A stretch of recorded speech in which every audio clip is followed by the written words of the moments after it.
It's 50% of marriages end in divorce, and 45% of businesses fail within the first 5 years. What are the chances that a business partnership will succeed? In this episode, I'm interviewing a pair of women consultants who have been in business for 6 years, are now best friends, and have a business that's flourishing. We are going to learn what makes this thing work. We'll also talk about money, selling, responsibility, and how not to end up in business with your dead partner's son. Partnerships are serious business, so do not wing it. This is what you need to know.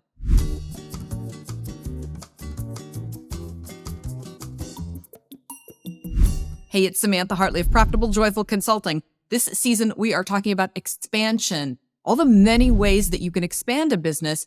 And in the past episode and today, we've been talking about partnerships. So last time I spoke about why I think partnerships are very, very difficult. I do not encourage them. I think they're hard to make work. They have tons and tons of pitfalls. So if you want to hear all of the reasons you should not form a partnership, then definitely go and check out that episode.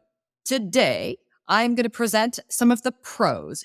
If, despite all that you've heard, you still decide that you want to go into partnership with someone, then here are the things that you need to keep in mind to make sure that it turns out for the best. My guests are actually a wonderful example of that. They have a great partnership. And not only that, they are evangelists about needing to reform our ideas and this negativity around partnerships.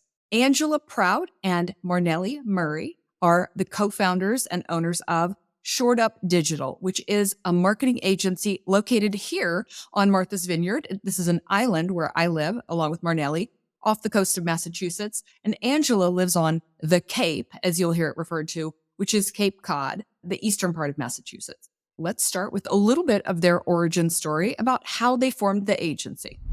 So I am sitting pretty on the second floor of the MB Times building. And Marnely was a food writer for the MB Times while I was the arts and entertainment and food editor for the MB Times back at that time. And she comes in and she put the bug in my ear. Do you happen to know anybody that might want to start a social media agency with me? She was not necessarily asking me. She was asking me to think about it, because here I am working full-time at the MB Times and full-time as a hairdresser. So I had two full-time jobs, but had a background in corporate marketing and was also side hustling, running social media for some island businesses. So I'm thinking about it and I was like, you know what? I think I could carve out 5 to 10 hours a week to do this. So yeah, it could be me. But so Marnely was, as an editor, her stuff was tight. She's so good. She's consistent. She's reliable. She has a crazy work ethic. She's always buzzing around doing a lot of things and still making it happen. This is somebody that I could form a partnership with. I sometimes look back at before we became friends, and we became friends because we joined forces with this business, and now we're best friends. And it always is interesting because people are always speak not highly of partnerships, and I've only had the best partner and business partner. And I always say you do have to find someone that is, I think it's like a marriage. Basically, I married someone that's pretty much the complete opposite of me.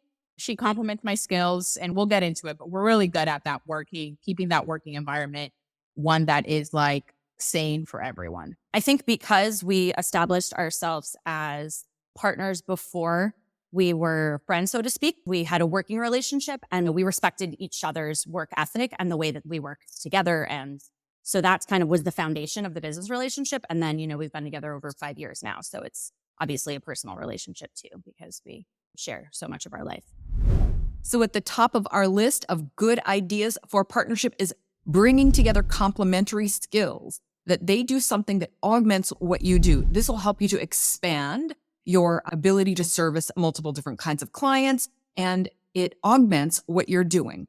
I'd love for you to consider this in terms of 1 + 1 is 3. So it isn't just that you have their skill set that will help you to do a certain thing, and you have a certain skill set that'll help you do a certain thing, but bringing those together really helps you do more than that. Another great point that Marnely and Angela make is that they dated, in my language, before committing to this relationship, committing to the partnership. They knew each other for years, and not as friends. They had worked professionally together.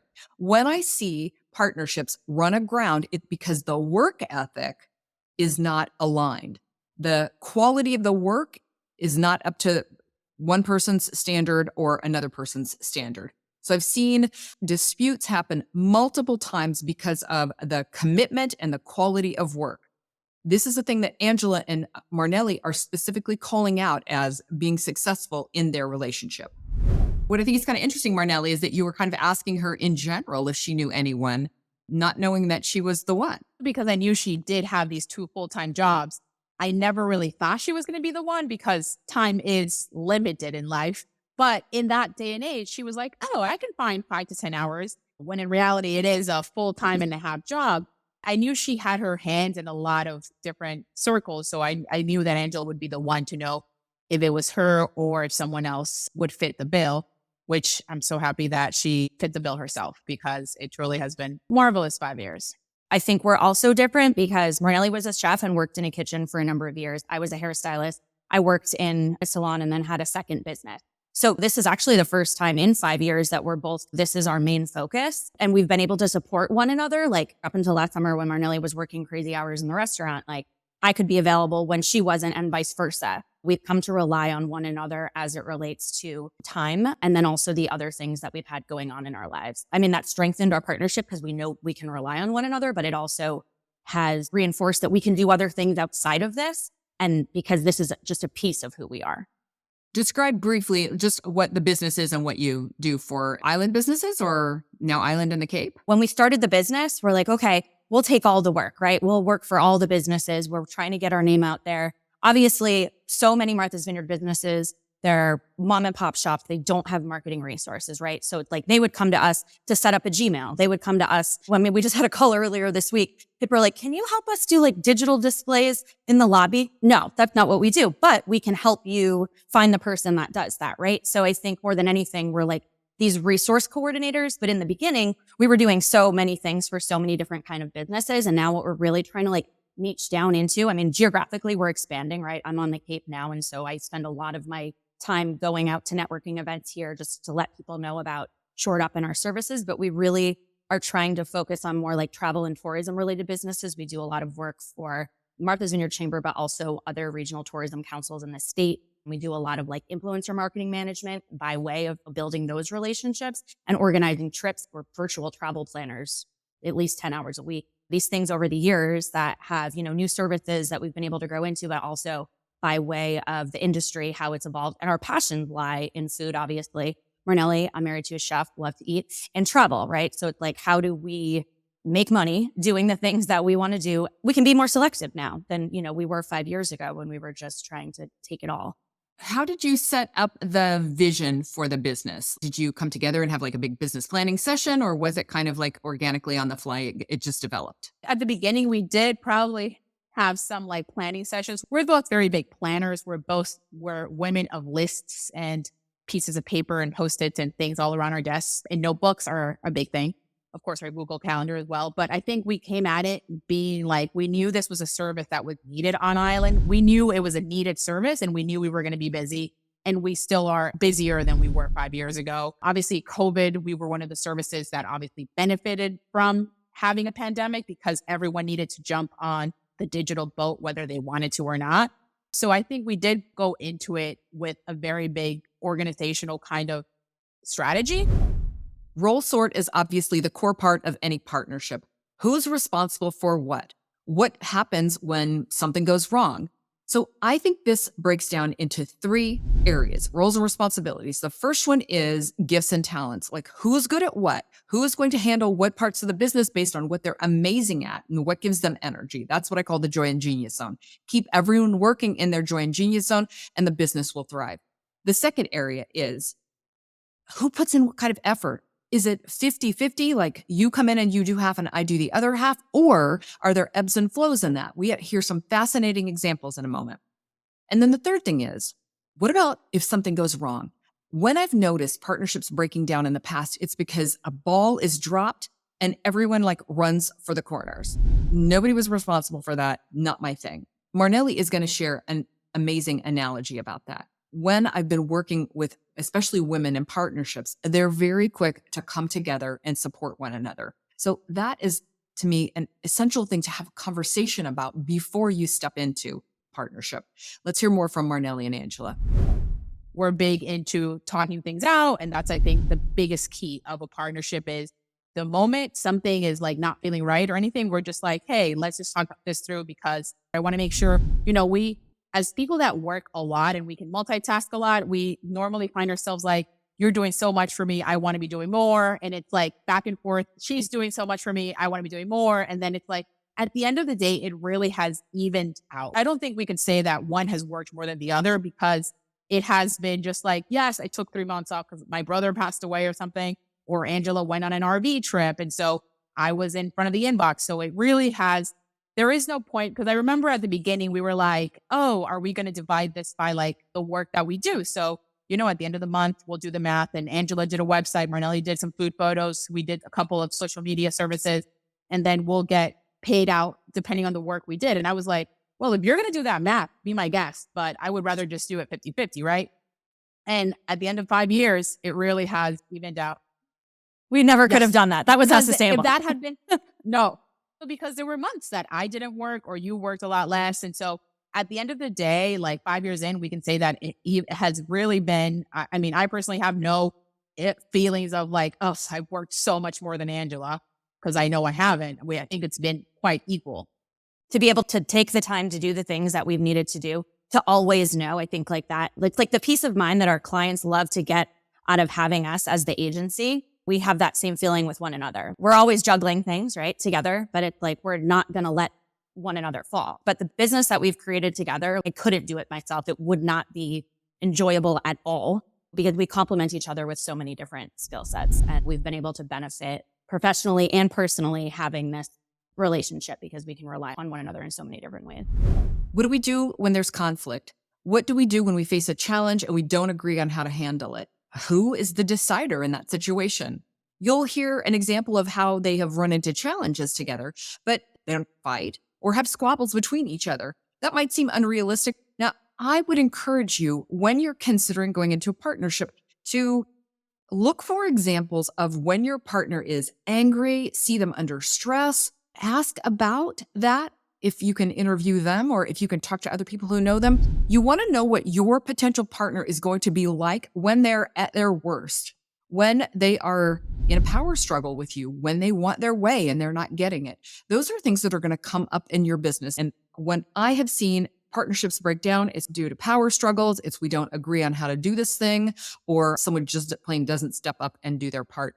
And when I work for business growth partners in my business, I've always considered it a blessing if we have some crunchy moments before we're getting going working, because it's helpful to me to see them stressed or maybe miffed, not necessarily angry, of course, but I want to see the range of what they're going to look like in working with them, because I'm going into long-term working relationships with partners. And I need to know, when a bad thing happens, do they turn into an unreasonable person, or are they an irrational version of themselves? You're going to want to know that before you go into business with someone. So do your best to get that information in advance.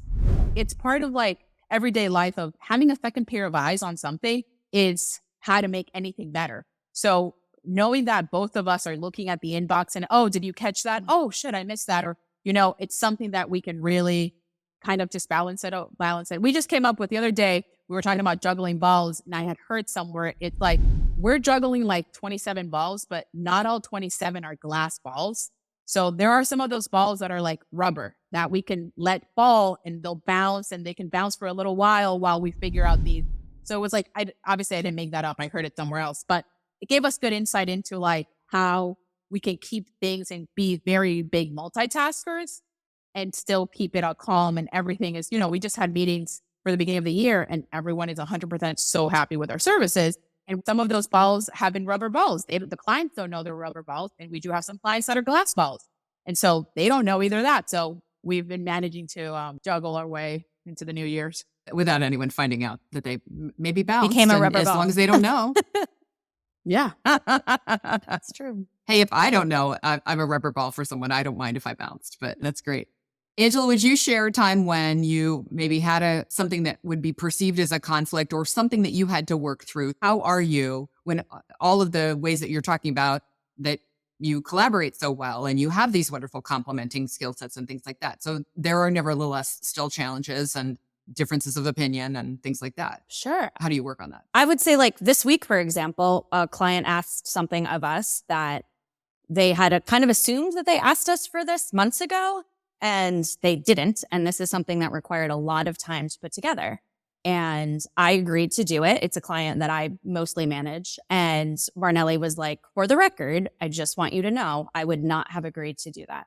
Like, it's, if you want to do it, that's fine. And I really appreciated hearing that from her, because that like will make me think about it next time. It's also like a difference between her and I. And there's, meetings that she'll take. Like she took a lot of meetings in December where I was getting ready to host family and things. And a couple of prospective clients that I had heard different things, through the rumor mill about was like, if you want to take that meeting, take that meeting. If you want to work with that person, work with that person. That would be your client, right? So I think we've gotten really good at or like raising a flag where it's like, you're going to make the decision you're going to make and it's going to affect your day-to-day work.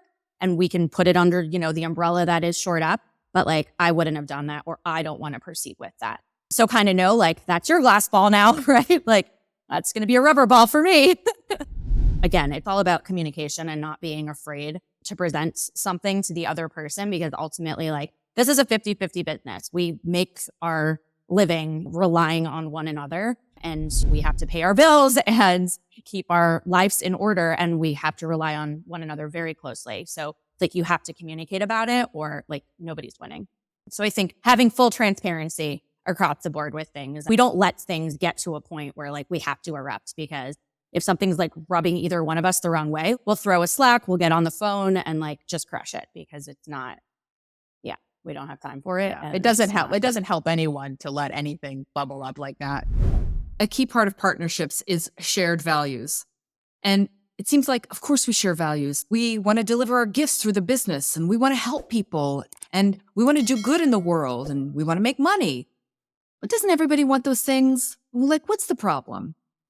What happens when two or more partners come together is that two or more identities come together.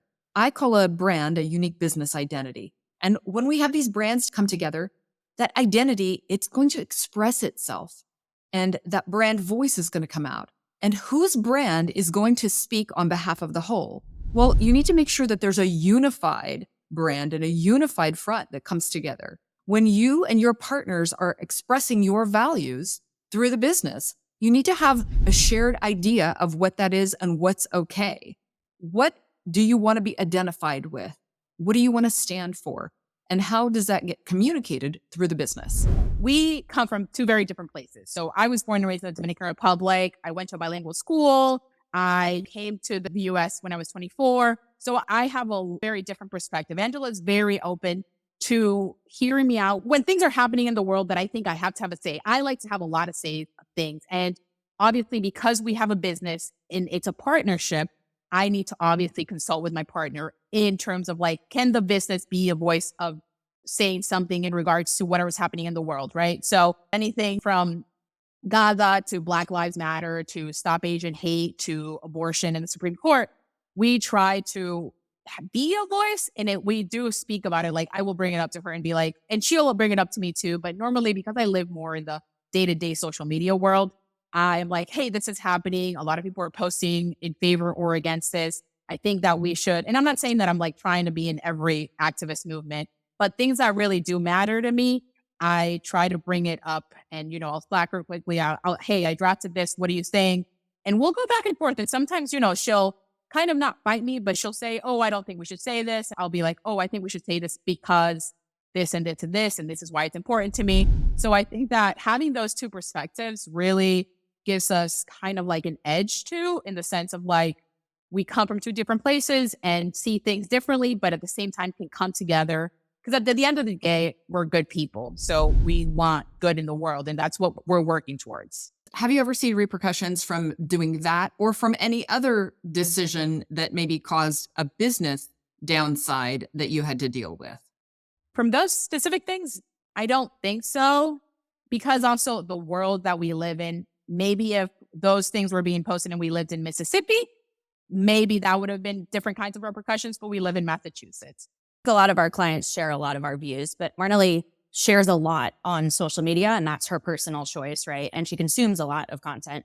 And so she thinks differently than I do because I don't spend as much time consuming a lot of things, right? So it's like when current events happen and we're looking for ways to support them. And she is very much like spearheading a lot of that. And I appreciate it very much. Trying to think about like, okay, what is the business position on this? Like you can say whatever you want. And we do live in a place where a lot of our clients are like-minded, but we also, need to be conscious of the fact that if they're not, now we're making a statement that could potentially jeopardize our business. But, you want to work with the people that, and again, we're in a position where we can kind of pick and choose our clients. So we want to align, with the people that we work with, which is, we're blessed to be in that position for sure. So you talked a little bit about the role sorts. How much of that did you lay out initially, and how much of that eventually evolved into the roles that you have now? I mean, initially we knew each other's skill sets, right? We talked about it. We kind of had that on paper based on the way that we had, our previous working relationship. We knew each other's backstory, what Marnely went to school for, what I went to school for, the job I had before this, the job she had before this. And there's a lot of skills that we share. There's a lot of things that we don't share. And so I think we had a list of services. This is what we're going to do. This is what we're collectively capable of. And this is what Marnely can do. And this is what Angela can do.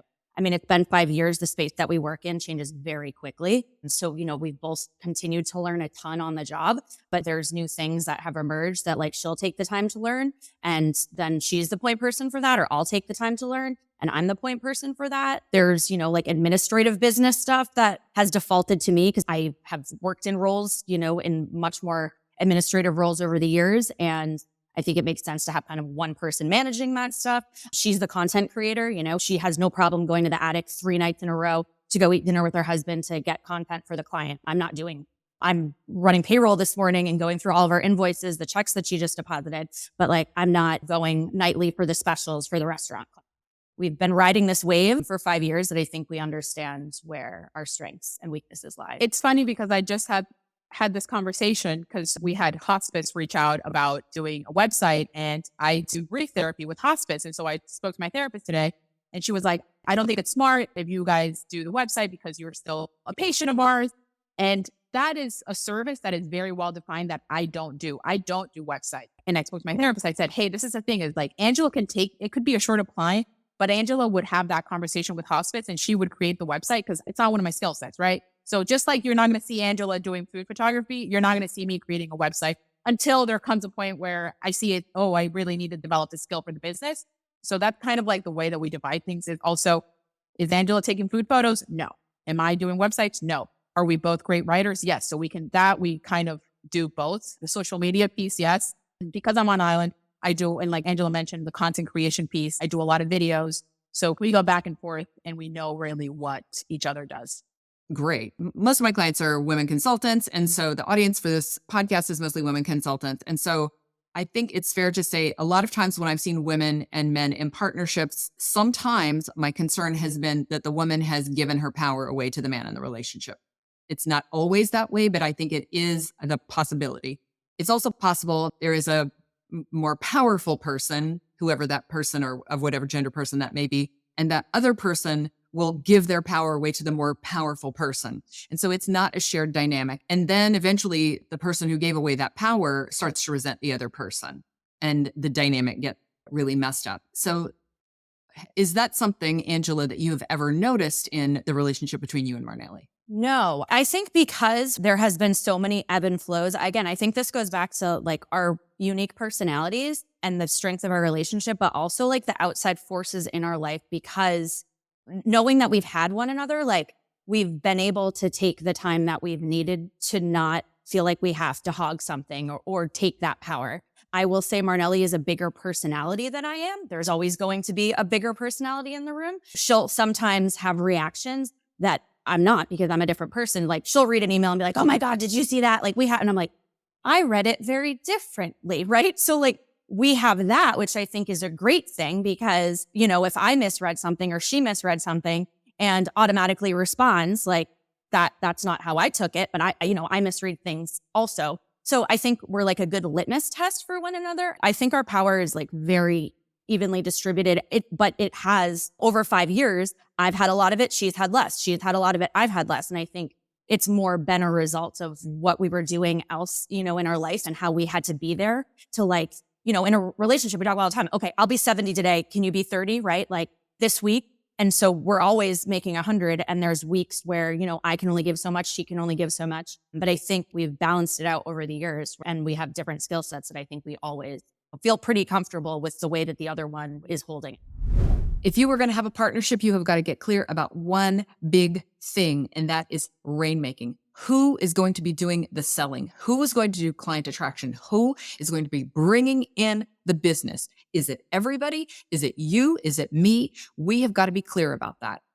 I am so passionate about this because it is the thing that I have seen break down partnerships. This piece. I thought you were going to be selling. No, I thought you were going to be selling. I'm selling more. I'm bringing in all the business. You're not doing anything. That piece is taking down almost all the partnerships that I've seen. What's your agreement with one another about who generates clients, who brings in revenue, who does the work for that? Where do the money issues come up? I know it's going to sound like, oh, they have the perfect partnership. We're a boring interview. We are just like, I can make shit up if you want to, but no, I mean, we are both out there because Angela just bought a house. My brother passed away and I have 2 nieces that I want to pay for college. So we're both out there hustling. We're both out there going to the business after hours. We're bringing in the client. Is there a moment that I'm bringing in more clients than she is? Yeah. Is she doing the same 3 months after? Yes. So there's never a moment where I'm like, so I brought in this client and then you didn't bring in a client until 3 years later. That's never happened because we have so much happening that, again, it all evens out. Our business is very successful from the beginning based on the fact that there are not that many other people that do what we did, that started marketing themselves. I think there's a lot of freelancers. There's a lot of folks on Martha's Vineyard, for example, that have some of our skill sets, but they didn't organize their business in the same way that we did. They don't, I don't think, put themselves out there as much as we do. So much of our business was literally like us going into stores, walking down Main Street, taking pictures, Marnely asking them what their Instagram account is, and them not having one, and them paying us for the last 3 years to run an Instagram account every month.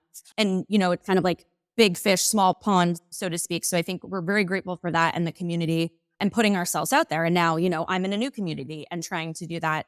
And we have never wanted for business. That is something we are very, very appreciative of. And we have a lot of trust from our clients that have, had us on retainer for several years, most of them. We're not resting on our laurels. We are out there trying to build this business, grow it, and be available to new clients and new businesses. There's not like a scarcity issue either, which hasn't been, right? Knock on wood, in 5 years. And again, we've had other revenue streams. So that helps. Like even if we weren't making the salaries that we necessarily wanted, it was like, well, I'm still getting paid elsewhere. So it wasn't like we have to make more money this month. We're very, very lucky in that situation. Money pressure will break down a relationship and a partnership faster than almost any other kind of conflict. So it is critical to establish with whomever you are partnering with, how soon does that business need to provide revenue? How soon can you take money out of the business? Marnely and Angela started the business as a side hustle for both of them. And only now are they both full-time in the business. So they didn't put undue pressure on the business or the partnership to provide them revenue too soon. Be sure when you're partnering that you're clear how soon you need the business to be returning on your investment of time working in the business. It was a side hustle until pretty much now. Marnely, absolutely, I attribute this to her. Like I worked for so many years in like salary jobs working for other people, and the thought of like going out on my own was terrifying. And I now feel, because she's like has a very like entrepreneurial attitude, was like, there's always going to be stuff to do. You're always going to have a job, right? Like I feel that way now. I'm not going to lose my job. I'm very employable. I have valuable skill sets. I have a great resume. I am not worried about not being available for work or finding work. Like go and get it. We have the skill sets to sell ourselves and to support businesses in so many ways. I also think it's key to mention too is the privilege. Like we're both married, but we also both don't have kids. So that is a big piece of like why Angela can stay up until 3 o'clock in the morning, 3 nights in a row, because she doesn't have to wake up at 6 a.m. to take kids to school. So I do want to make sure that we know that privilege is there. Granted, it's a choice that we've made and we decided we didn't want to have kids. Same thing with Angela. So I think it's good to notice, but it also is like people choose to have kids and that is their decision and they want to have 4 kids, go for it. And so that's why we do have the time and the effort and the energy to do all of these things and to juggle all these balls. And some of them might be steel balls. And, so we can do that because maybe our gas tank is a little bit more filled than what a parent would have. But again, choices that people make. But it is a privilege to be able to stay up later, to wake up at 5 o'clock in the morning and start working because we don't have those other responsibilities. So that's a big thing. Thank you for pointing that out, because I also don't have kids, and I have clients in all kinds of situations as well. So they're married, single, breadwinner, or have a spouse supporting their revenue of the business. It really does affect how much pressure is on the business to succeed. So having said that, if you were going to give me 3 tips that you wanted to share with women consultants who are considering, should I start a partnership and what do I need to know before I go into one? I think evaluating your respective skill sets so that you can be realistic about the expectations of each of you and what you're collectively going to bring to the table. Marnely and I had the privilege of working together in another capacity that allowed us to know what might be expected of one another. And I mean, that was the reason that I partnered with Marnely, because she had already shown that she was such a reliable person and she was a reliable worker. And at the end of the day, like, we're both very reliable and very responsive to the point where it's annoying because not everybody is. So, we get mad when our emails aren't responded to and we do work. Because if I partnered with somebody that was a lot like me, my personality and, my exact skill sets, what do I have to bring to the table if that person is already bringing? For sure. Yeah. Marnely? I think definitely finding someone that aligns with kind of like the mission and the vision that you're looking, but I think someone that you can be really honest with, being very comfortable and speaking very direct. Hey, your spelling is terrible. What's happening? Hey, that reel that you recorded, your hands are super shaky. Do we need to get you a gimbal? Being very comfortable in giving that feedback, but also being able to take it. I'm a big personality, but I am very, very sensitive. And so it's like when someone comes at me, I know Angela's coming from a place of like wanting to be better.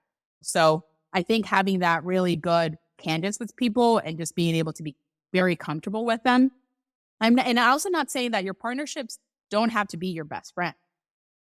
They can just be people that you're very comfortable with. Yeah, if you have pre-existing relationships with people, like, again, we had a pre-existing work relationship. If you have a pre-existing best friendship with somebody and they know everything about you and they know how to set you up, that might not be the best person to necessarily go into business with. I think, we all want to spend more time and support our friends. I mean, sometimes friends can be great partners, existing friends can be great partners too, but it's just a lot of like evaluating personalities, strengths, weaknesses, definitely talking about money and being open to talk about that. I think, again, we've been fortunate because we've always had business and we've had other revenue streams. But if you're going, all in with somebody, having to talk about money and what your collective expectations are, because people need to support themselves and they need to support their families. And money can be a really hard subject, even though all we do all day is work for it. It gets weird when we want to talk about it. And so thinking about what you need and how the business is going to satisfy it financially, because we all have to survive.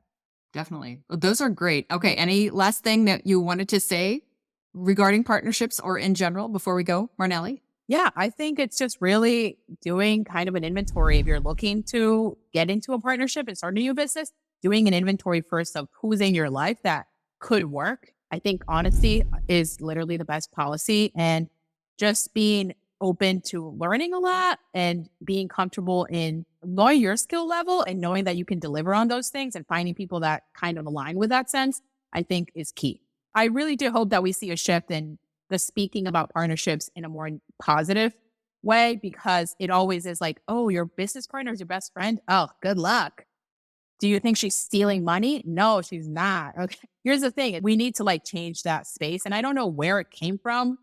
I think people just speak about the negatives and there's not a lot of us saying, we love our partnerships. Maybe we should just talk about it more to make it seem like not every partnership is a shitty partnership.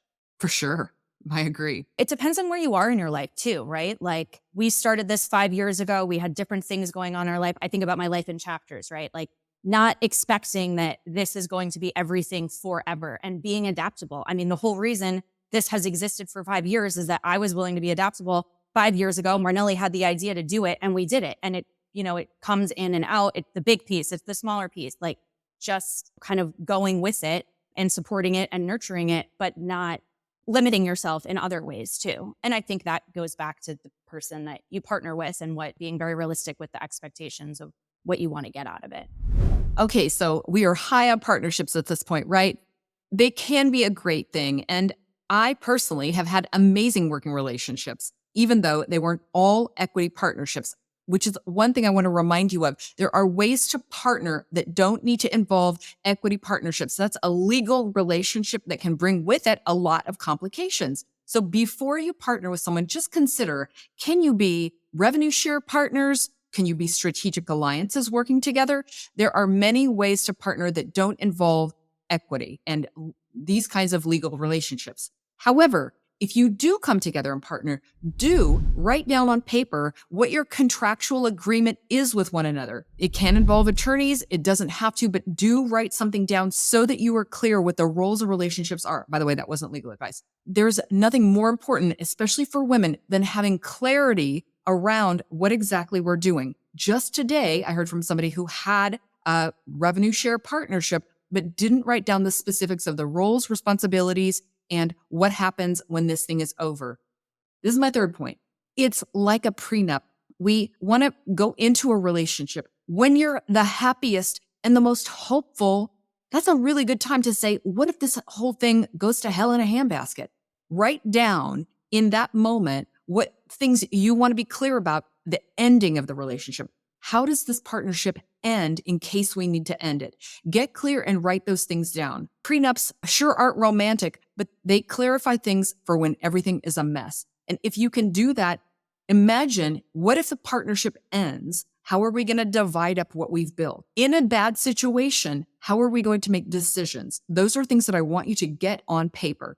If you feel like, but that conversation is triggering, then you don't have a good enough relationship to go into partnership with someone. You don't have enough trust, equity in the relationship to put financial equity into the relationship.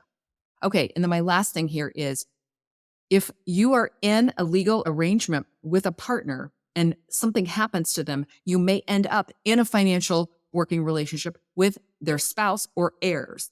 So make sure you get life insurance on that person, or you have a buy-sell agreement, which means you can buy them out. Just keep in mind that if something happens, you want to have options available to you so you don't end up running a business with someone's son. Okay? If you still want to do this, and I think partnerships can be amazing when you go in with your eyes wide open and when you are very diligent about this kind of detail. I hope you enjoyed this episode and the really inspiring partnership that Angela and Marnely have. And with that, I am wishing you a profitable and joyful consulting business.